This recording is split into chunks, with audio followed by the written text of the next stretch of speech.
News ಅವರಿಗೆ ಮತ್ತು ಸ್ವಾಗತ. ರಾಜಕಾರಣ ಅಂದರೆ ಒಂದು ರೀತಿ ಅದು ಗೇಮ್, ಅದು ಚದುರಂಗದ ಆಟ.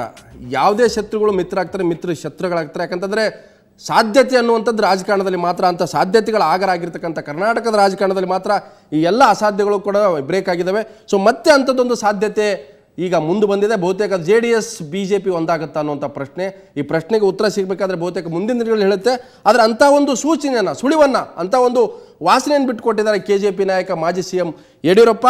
ಸೊ ಈ ಎಲ್ಲ ಬೆಳವಣಿಗೆಗಳಿಗೆ JDS BJP ಹತ್ತಿರ ಬರ್ತಾ ಇದ್ದಾವೆ ಅನ್ನೋದಕ್ಕೆ ಅನೇಕ ಘಟನೆಗಳು, ಅನೇಕ ಹೇಳಿಕೆಗಳು ಕೂಡ ಇಲ್ಲಿ ಸಾಕ್ಷೀಕರಿಸ್ತಾ ಇದ್ದಾವೆ. ಮೊದಲಿಗೆ ವಿಧಾನಸಭೆಯಲ್ಲಿ ಯಡಿಯೂರಪ್ಪ ಏನು ಹೇಳಿದ್ರು ಅಂತಂದರೆ, ನಮ್ಮಿಂದ ತಪ್ಪಾಗಿದೆ, ನಾವು ತಪ್ಪು ಮಾಡಿದ್ದಕ್ಕೆ ನೀವು ಇಲ್ಲಿ ಅಧಿಕಾರದಲ್ಲಿದ್ದೀರಿ ಅನ್ನೋದು. ಸೊ ಮೊದಲಿಗೆ ಯಡಿಯೂರಪ್ಪ ಏನು ಹೇಳಿದ್ರು ಆ ಬೈಟನ್ನು ನೋಡೋಣ. ನಮ್ಮ ಕಡೆಯಿಂದ ತಪ್ಪಾಗಿದೆ.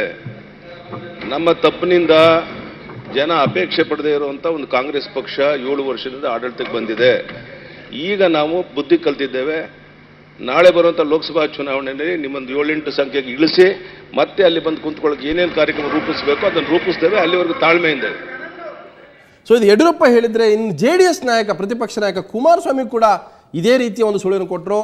ನಾವು ಒಂದು ವೇಳೆ ಅಡ್ಜಸ್ಟ್ಮೆಂಟ್ ಮಾಡ್ಕೊಳ್ಳದೆ ಹೋಗಿದ್ರೆ ಬಹುತೇಕ ನೀವು ಅಧಿಕಾರಕ್ಕೆ ಬರ್ತಿರಲಿಲ್ಲ. ಅಡ್ಜಸ್ಟ್ಮೆಂಟ್ ಆಗದೇ ಇರತಕ್ಕಂಥದ್ದು ಈ ಪರಿಸ್ಥಿತಿ ಕಾರಣ ಅನ್ನುವಂಥದ್ದು ಕುಮಾರಸ್ವಾಮಿ ಕೂಡ ಅದೇ ವೇದಿಕೆಯಲ್ಲಿ ವಿಧಾನಸಭೆಯಲ್ಲಿ ಹೇಳಿದ್ದಾರೆ.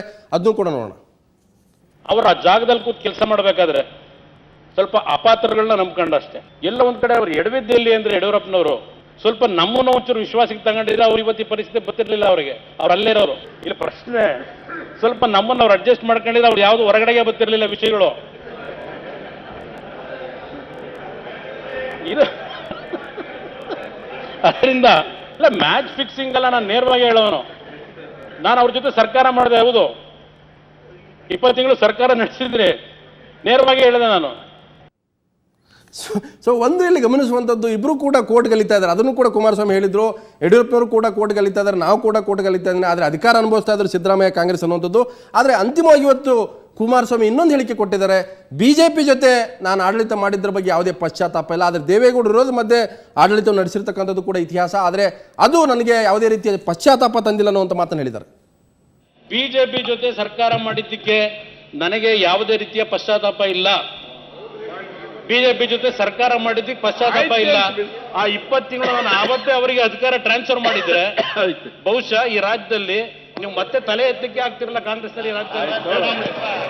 ಸೊ ಇದು ಇವತ್ತು ಕುಮಾರಸ್ವಾಮಿಯ ಇನ್ನೊಂದು ಹೇಳಿಕೆ. ಆದರೆ ಒಂದು ಗಮನಿಸಬೇಕಾಗುತ್ತೆ, ಇವತ್ತು BJP ರಾಜ್ಯಾಧ್ಯಕ್ಷ ಪ್ರಹ್ಲಾದ್ ಜೋಶಿ ಹೇಳಿಕೆ. ಅವ್ರು ಹೇಳ್ತಾರೆ, ನಮ್ಮ ಮುಂದೆ ಒಂದು ವೇಳೆ JDS ಅಂತ ಪ್ರಸ್ತಾವ ಇಟ್ಟರೆ ನಾವು ಯಾಕೆ ಸ್ವಾಮಿ ಅವ್ರ ಜೊತೆ ಮತ್ತೆ ಮೈತ್ರಿ ಮಾಡ್ಕೊಳ್ಬಾರ್ದು. ಯಾಕಂದರೆ ಲೋಕಸಭೆ ಉಪಚುನಾವಣೆ 2 ಕ್ಷೇತ್ರಗಳಿದೆ, ಮಂಡ್ಯ ಮತ್ತು ಬೆಂಗಳೂರು ಗ್ರಾಮಾಂತರ.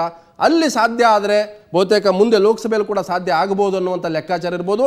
ಆ ಲೆಕ್ಕಾಚಾರಕ್ಕೆ ಪುಷ್ಟಿ ಕೊಟ್ಟಂಥವರು ಪ್ರಹ್ಲಾದ್ ಜೋಶಿ. JDS ಜೊತೆ ಒಂದು ಅಂಡರ್ಸ್ಟ್ಯಾಂಡಿಂಗ್ಗೆ BJP ಬರ್ತಾ ಇದೆ. ಒಂದು ಕ್ಷೇತ್ರದಲ್ಲಿ JDS ನ ಅಭ್ಯರ್ಥಿಯನ್ನು ಬೆಂಬಲಿಸೋದು, ಇನ್ನೊಂದು ಕಡೆ BJP ಅಭ್ಯರ್ಥಿಯನ್ನು JDS ಬೆಂಬಲಿಸೋದು.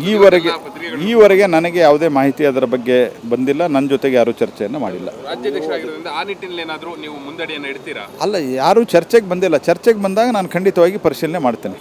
ವಿಧಾನಸಭೆಯ ಮೊಗಸಾಲೆಯಲ್ಲಿ ಅನೇಕ ಚರ್ಚೆಗಳು ನಡೀತಾ ಇರ್ತವೆ.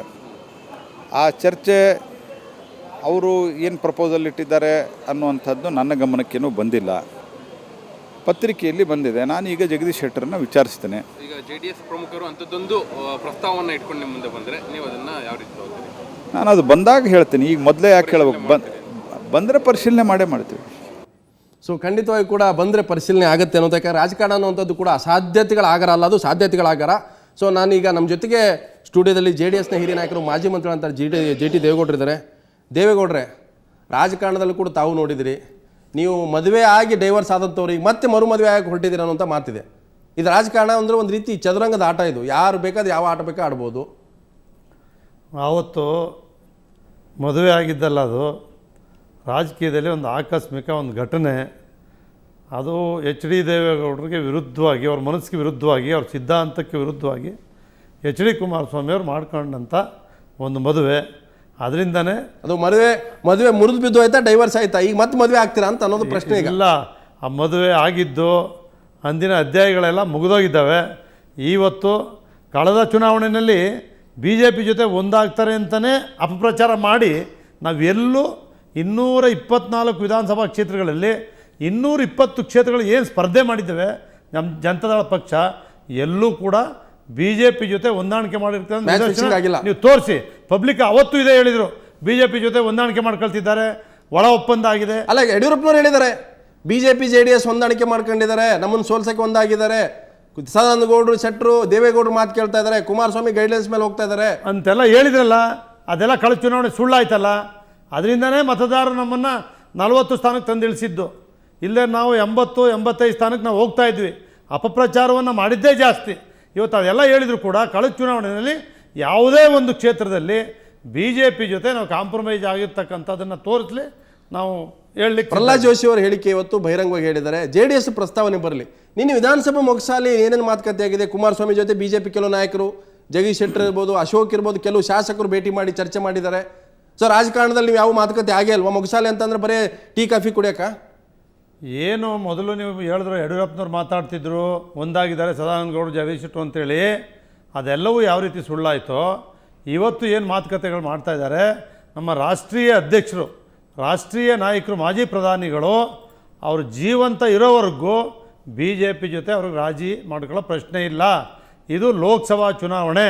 ಯಾವುದೇ ಕಾರಣಕ್ಕೂ ಕೂಡ ಭಾರತೀಯ ಜನತಾ ಪಕ್ಷದ ಜೊತೆ HD ದೇವೇಗೌಡರು ಹೊಂದಾಣಿಕೆ ಅವರ ತತ್ವ ಸಿದ್ಧಾಂತವನ್ನು ಬಲಿಗೆ ಕೊಟ್ಟು, ಜನತಾದಳ ಪಕ್ಷ ಇದು ರೈತರ ಪಕ್ಷ, ಜಾತ್ಯತೀತ ಪಕ್ಷವನ್ನು ಭಾರತೀಯ ಜನತಾ ಪಕ್ಷದ ಜೊತೆ ನಾನು ಮಾಡೋದಿಲ್ಲ ಅಂತೇಳಿ ಮೊದಲು ಕೂಡ ಕಡಾಖಂಡಿತ ಕುಮಾರಸ್ವಾಮಿ ಯಾಕೆ ಹೇಳಿದ್ರು ವಿಧಾನಸಭೆ? ಇವತ್ತು ಅಸೆಂಬ್ಲಿಯಲ್ಲಿ ಏನು ಹೇಳಿದ್ರು? ನಾವು ಅಡ್ಜಸ್ಟ್ ಮಾಡ್ಕೊಂಡಿದ್ರೆ ಇವತ್ತು ನೀವು ಅಧಿಕಾರದಲ್ಲಿ ಇರ್ತಿರ್ಲಿಲ್ಲ, ಯಡಿಯೂರಪ್ಪನವ್ರು ನಾವು ಒಟ್ಟಿಗೆ ಇರ್ತಿದ್ವಿ ಅಂದ್ರೆ ನಿಮ್ಗೆ ಎಲ್ಲ ಒಂದು ಕಡೆ ಹಳೆ ಹನಿಮೂನ್ಗಳು ನೆನಪಾಗ್ತದೆ. ನಾವು ಮಿಸ್ ಮಾಡ್ಕೊಂಡ್ವಿ, ನಮ್ಮ ತಪ್ಪಾಗಿದೆ. ಒಂದು ಕಡೆ ಯಡಿಯೂರಪ್ಪ ಹೇಳ್ತಾರೆ ನಮ್ಮಿಂದ ತಪ್ಪಾಯಿತು. ಅವರು ಏನು ಹೇಳ್ತಾರೆ ಅಂತ ಹೇಳಿದ್ರೆ, ಇವತ್ತು ಆಕಸ್ಮಿಕ ಘಟನೆಯಲ್ಲಿ ಏನು ಹೊಂದಾಣಿಕೆ ಆಗಿದ್ವೋ ಆವತ್ತಿನ ಘಟನಾವಳಿಗಳಲ್ಲಿ ಇವರು ವೈರಿಗಳಾಗ್ದೇನೆ ಪ್ರೀತಿ ವಿಶ್ವಾಸದಿಂದ ಇದ್ದಿದ್ರೆ ಕಾಂಗ್ರೆಸ್ನವ್ರು ಬರೋಕ್ಕೆ ಆಗ್ತಿರಲಿಲ್ಲ. ಕಾಂಗ್ರೆಸ್ನವ್ರು ನಾವು ಸ್ವಂತ ಶಕ್ತಿಯಿಂದ ಬಂದಿದ್ದೀವಿ ಅಂತಕ್ಕಂಥದ್ದಕ್ಕೆ ಯಾಕೆ ನಾವು ಸೋತ್ವಿ, ನೀವ್ಯಾಕೆ ಅಲ್ಲಿ ಬಂದು ಕೂತ್ರಿ ಅಂತಕ್ಕಂಥ ವಿಚಾರ ಹೇಳಲಿಕ್ಕೋಸ್ಕರನೇ ಅಷ್ಟಕ್ಕೆ ಮಾತ್ರ ಅದು ಸೀಮಿತ ಆಗಿದೆಯೇ ಹೊರತು ಯಾವುದೇ ಹೊಂದಾಣಿಕೆ ಆಗಲಿ ಯಾವುದೇ ಒಂದು ಇದನ್ನು ಮಂಡಿಸ್ತಕ್ಕಂಥದ್ದಲ್ಲಿ ಪ್ರಶ್ನೆ ಇಲ್ಲ. ಆದ್ರೆ ಇದು BJP ಜೊತೆ ನಮ್ಮ ಸಹವಾಸ ಇಲ್ಲ ಸ್ವಾಮಿ ಅಂತ ಹೇಳ್ಬಿಡ್ತೀರಾ? 100% ರಾಜಕಾರಣದಲ್ಲಿ ಯಾರೆಲ್ಲ ನಿಮ್ಗೆ ವೈರಿಗಳ? ಯಾರು ನಿಮ್ಗೆಲ್ಲರೂ ವೈರಿಗಳ ರಾಜಕಾರಣದಲ್ಲಿ ಯಾರೂ ವೈರಿಗಳಿಲ್ಲ. ರಾಮಕೃಷ್ಣ ಹೆಗಡೆಯವರು ಮುಖ್ಯಮಂತ್ರಿ ಆಗಲಾಗಲೇ 18 ಜನ BJP ಶಾಸಕರು ಕೂಡ ಬೆಂಬಲ ಕೊಟ್ಟಿದ್ರು, ನಾವಿಲ್ಲ ಅಂತ ಹೇಳ್ತಿಲ್ಲ. ರಾಮಕೃಷ್ಣ ಮುಖ್ಯಮಂತ್ರಿ ಆಗೋ 2 ವರ್ಷಗಳ ಕಾಲ ಅವರು ಕೂಡ ಕೊಟ್ಟಿದ್ರು, ನಮಗೆ ಇಲ್ಲ ಅಂತ ಹೇಳ್ತಿಲ್ಲ. ಆದರೆ ಸನ್ಮಾನ್ಯ ದೇವೇಗೌಡರು ಅವ್ರು ನಂಬಿರ್ತಕ್ಕಂಥ ತತ್ವ ಸಿದ್ಧಾಂತ ಏನು ಜನತಾಳ ಕಟ್ಟಿದ್ದಾರೆ ಅದಕ್ಕೆ ವಿರುದ್ಧವಾಗಿ ಹೋಗೋ ಪ್ರಶ್ನೆ ಇಲ್ಲ. ದೇವೇಗೌಡ, ನೀವು BJPಯ ಗರ್ಭಗುಡಿಯಿಂದ ಹೊರಗೆ ಬಂದಂಥವ್ರು, ಒಂದ್ ವೇಳೆ ಕುಮಾರಸ್ವಾಮಿ BJP ಜೊತೆ ಮೈತ್ರಿ ಸಿದ್ಧ ಆದರೆ ದೇವೇಗೌಡರ ಮಾತು ಕೇಳ್ತೀರಾ, ಕುಮಾರಸ್ವಾಮಿ ಮಾತು ಕೇಳ್ತೀರಾ? ನಾನು ಹೇಳ್ತಾ ಇದ್ದೀನಿ, HD ಕುಮಾರಸ್ವಾಮಿ ಅವರು ಅಧಿಕಾರ ಆವತ್ತು ದೇವೇಗೌಡರ ಏನು ತತ್ವ ಸಿದ್ಧಾಂತಕ್ಕೆ ಭದ್ರಾಗಿ ಕಳ್ಕೊಂಡಿದ್ದಾರೋ ಇಂಥ ಸಂದರ್ಭದಲ್ಲಿ ಈ ಚುನಾವಣೆಯಲ್ಲಿ ಯಾವುದೇ ಕಾರಣಕ್ಕೂ ಕೂಡ ದೇವೇಗೌಡರ ಮಾತನ್ನ, ರಾಷ್ಟ್ರೀಯ ಅಧ್ಯಕ್ಷರ ಮಾತನ್ನ HD ಕುಮಾರಸ್ವಾಮಿ ಅವರು ತೆಗೆಯೋ ಪ್ರಶ್ನೆ ಅಲ್ಲ. ನೀವು ಯಾರ ಮಾತನ್ನು ಪಾಲಿಸ್ತೀರಿ? ನೀವು ದೇವೇಗೌಡ ಮಾತು ಪಾಲಿಸ್ತೀರಾ, ಕುಮಾರಸ್ವಾಮಿ ಮಾತನ್ನು? ನಾವು ಏನು ಇವತ್ತು ಪಕ್ಷದ ತತ್ವ ಸಿದ್ಧಾಂತ ಏನಿದೆ ಪಕ್ಷದ ಆದೇಶದಂತೆಯೇ ನಡೆಯೋದು. ಪಕ್ಷ ಅಂದ್ರೆ ಕುಮಾರಸ್ವಾಮಿ ದೇವೇಗೌಡ, ನಾಳೆ ತರೋದು ದೇವೇಗೌಡರ ಮಾತನ್ನು ಕುಮಾರಸ್ವಾಮಿ ಇರಲ್ಲ ಅಂತ ಹೇಳ್ತಾ ಇದ್ರಿ. ಕುಮಾರಸ್ವಾಮಿಗೆ ರಾಜಕಾರಣ ಮಾಡಬೇಕಾದ್ರೆ ಕುಮಾರಸ್ವಾಮಿ ವಯಸ್ಸಿದೆ, ಕುಮಾರಸ್ವಾಮಿಗೆ ಇನ್ನೂ ಕೂಡ ಟಾರ್ಗೆಟ್ ಇದೆ. ಒಂದ್ ವೇಳೆ ದೇವೇಗೌಡರು ಬೇಡ ಅಂತ ಹೇಳಿದ್ರು, ಕುಮಾರಸ್ವಾಮಿ ನನಗೆ ಬೇಕು, ನನಗೆ ರಾಜಕಾರಣ, ನನಗೆ ಭವಿಷ್ಯ ಇದೆ, ನಾನು ಇನ್ನೂ ಯುವಕ, ನಾನು ಹೋಗ್ತೀನಿ ಅಂತ ಹೇಳಿದ್ರೆ ದೇವೇಗೌಡರು ಏನು ಮಾಡ್ತಾರೆ? ರಾಷ್ಟ್ರೀಯ ಅಧ್ಯಕ್ಷರು ಏನು ಆದೇಶ ಕೊಡ್ತಾರೆ ಅದನ್ನೇ HD ಕುಮಾರಸ್ವಾಮಿ ರಾಜ್ಯಾಧ್ಯಕ್ಷರು ಪಾಲನೆ ಮಾಡ್ತಾರೆ. ಅದನ್ನ ಈಗಾಗಲೇ ಹೇಳಿದ್ದಾರೆ. GT ದೇವೇಗೌಡ ನಿಮ್ಮ ನಿಲುವನ್ನು ಹೇಳ್ತಾ ಇಲ್ಲ. ನಾನು ಮತ್ತಷ್ಟು ಚರ್ಚೆ ಮಾಡ್ತೀನಿ, ಅದಕ್ಕಿಂತ ಮೊದಲು ಒಂದು ಬ್ರೇಕ್.